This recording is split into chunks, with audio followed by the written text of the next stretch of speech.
Hope you'll enjoy being outside with me for a little while. I have decided to paint in plein air, which means painting out of doors. And I'm looking at this beautiful scene, and I'm also deciding about maybe if I want to do this. Now, thankfully, right this minute, the sun has gone behind the clouds, so it's not bright sun. I'm hoping that the sun will come out in a little while and give me some shadows, which of course you don't have when there's no bright sunlight. So I have let out the legs, so they're extended now on my box, and I'm going to set up and think about this while I get ready.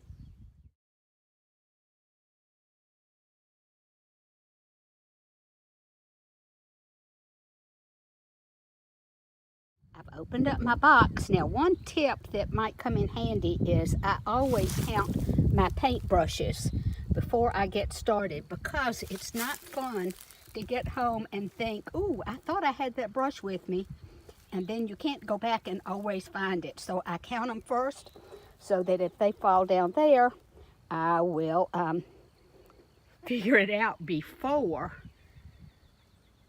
I leave. Now, I've pretty much decided on this for today.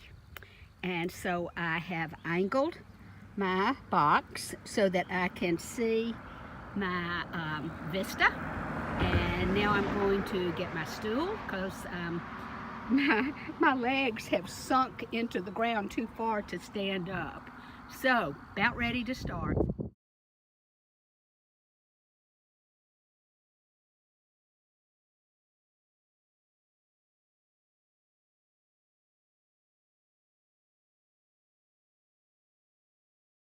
Now, two things I've just done. I have laid out some of the colors that I feel like I'm going to use in that beautiful scene.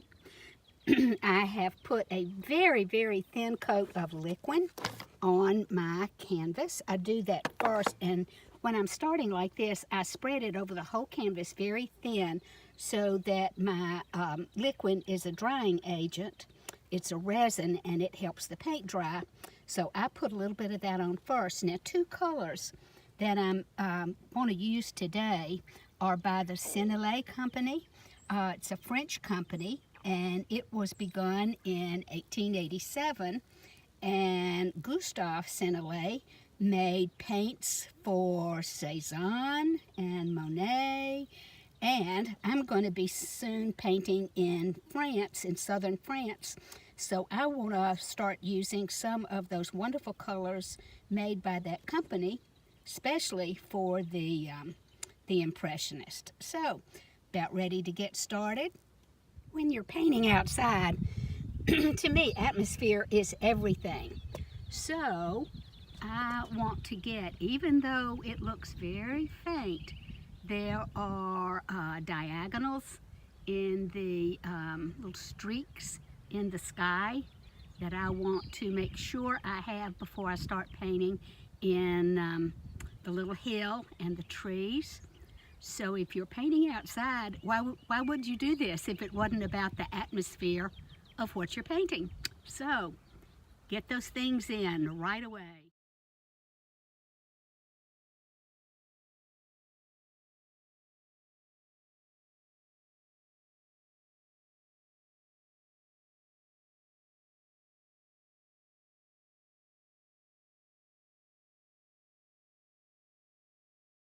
The wind has been picking up a bit while we've been apart for one another. So I'll show you what's been going on. Actually, the way the light is out here, I can not really see through my viewer. So I hope you can see this beginning, and I'll get back to you in a bit.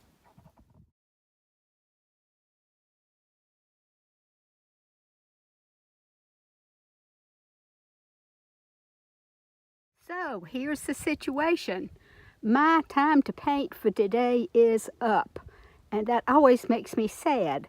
At the same time, though, I am very happy that I have had time enough to lay in my underpainting. So I have paint all over my canvas. You know, you see color based on the colors next to it. So I've got relationships all situated. You can see here. And then if we look to my view, isn't that pretty?